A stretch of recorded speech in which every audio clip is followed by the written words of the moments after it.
大家好啊，歡迎嚟到我哋日更頻道噶。呢集睇過大陸新聞啦。咁中國嘅國安微信公眾號發咗個警告出嚟，話嗰啲唱空姐係試圖引發金融動盪將會係依法懲治危害金融國安活動嗱，咁佢呢個貼文呢就講到話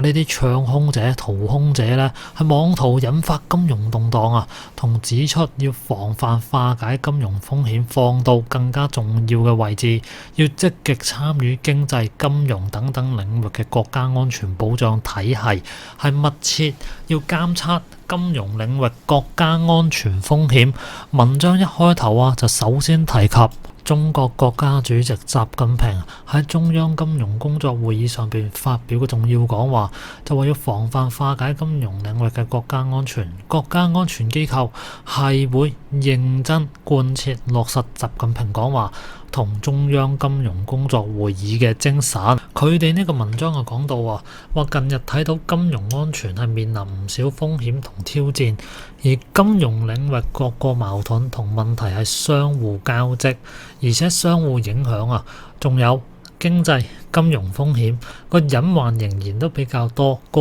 別國家就將金融當成係地緣博弈工具去玩弄貨幣霸權，喐啲呢就搞金融制裁，大棒大打出手有啲居心叵測嘅人呢，就妄圖興風作浪、趁亂謀利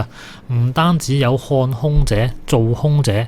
仲有唱空者、掏空者，係企圖動搖國際社會對中國嘅投資信心，係妄圖引發國內金融動盪。文章最後講到啦，國家安全機關就會將防範化解金融風險放到更加重要嘅位置同埋要積極參與經濟、金融等等領域嘅國家安全保障體系建設，對金融領域國家安全風險要密切監察、準確預判、有效防範、依法打擊懲治金融領域危害國家安全嘅違法犯罪活動。佢呢個文章簡單同大家講講啦，咁因為都唔算得上好長咁我諗呢，佢最主要講嘅應該係美國，因為除咗美國之外呢，冇乜嘢國家係可以將自己嘅貨幣變做一個金融嘅武器因為佢呢度提到玩弄貨幣霸權嘛。咁其實咁樣講啦，如果係玩弄貨幣霸權嘅話，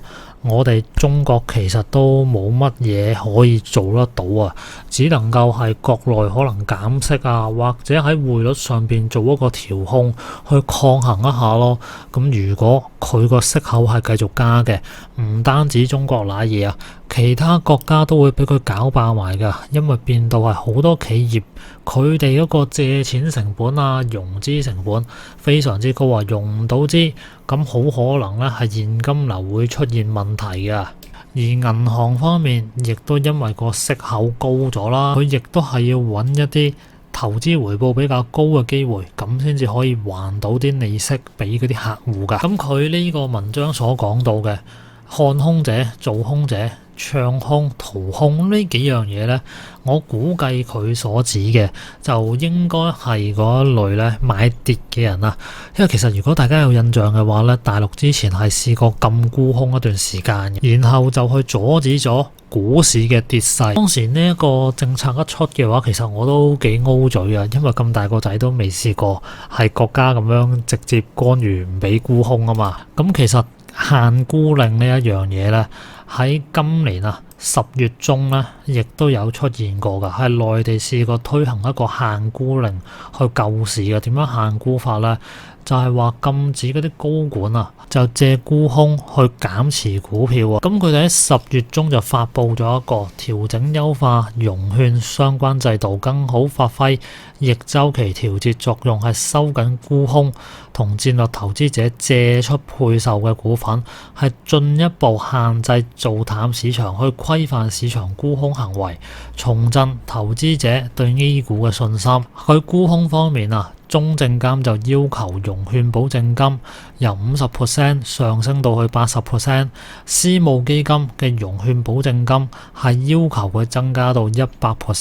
佢咁樣做呢，就係想增加你哋呢啲機構呢啲咁樣靠沽空揾食嘅人嘅沽空成本，咁進一步係限制投資者做淡 A 股。同時政府當局呢亦都係增加限禁售期嘅股票借貸亦都係包括限制投資者同關聯方融券出售呢間上市公司嘅股票，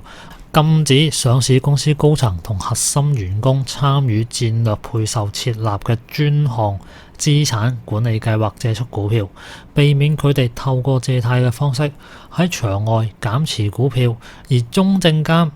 亦都表示係會加大對各種不當套利行為嘅監管，進一步加強監管執法啦。咁睇到啦，咁其實國家方面呢係有直接出呢啲限沽令嘅，咁所以針對嘅呢主要都係機構投資者。如果你話一般嘅新聞報導佢哋講到啲負面新聞有理有據嘅話，我認為就唔會係觸犯到呢一類咁樣嘅法律嘅。咁因為其實好多嘅機構佢哋咧掌握咗媒體或者資訊源係可以透過唱好唱淡或者揾啲財演出嚟講幾句説話，就玩弄散戶於無形之中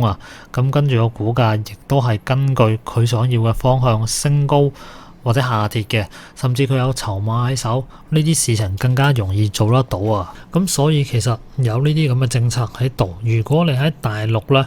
想要做沽空嘅話，你做唔到太大嘅槓桿，你成本亦都好重而且大陸嘅股票市場係好容易係可以短期出口術或者用某啲嘅政策咧，令到佢上升翻嘅，咁變咗你沽空嗰個風險咧非常之高。因為曾經有段時間咧，我都試過炒期指啦，咁當時咧就睇中個市係會跌㗎啦，咁諗住咧低位就買靚嘢啦，就炒翻上去啦。咁結果咧，大陸好犀利㗎，佢哋咧啲領導坐晒喺盤房搏命買嘢，咁買到咧個市單日即時升1000點喺前一日我印象中好似跌得好金㗎。我睇住個位諗住佢跌多2日咧，我攞晒啲現金去買嘢㗎啦。咁結果咧佢一下子升翻晒上去，咁結果咧就揸住成手現金就望住佢就咁升翻上去咯。所以如果係我嘅話，我而家咧就比較少玩呢啲股市啦，因為最近係好難捉摸㗎，同埋感覺到個市場氣氛唔算太過熱烈咯。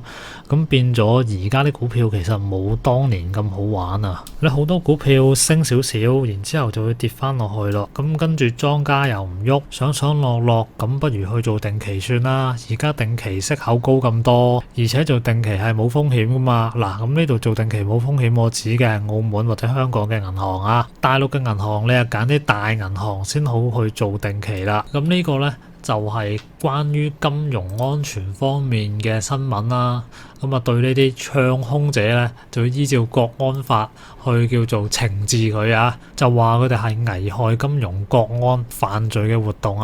好啦，咁今集呢，同大家睇到呢度先啦。大家有咩想講啦？下邊留個言啦。咁我哋下集再見啦，拜拜。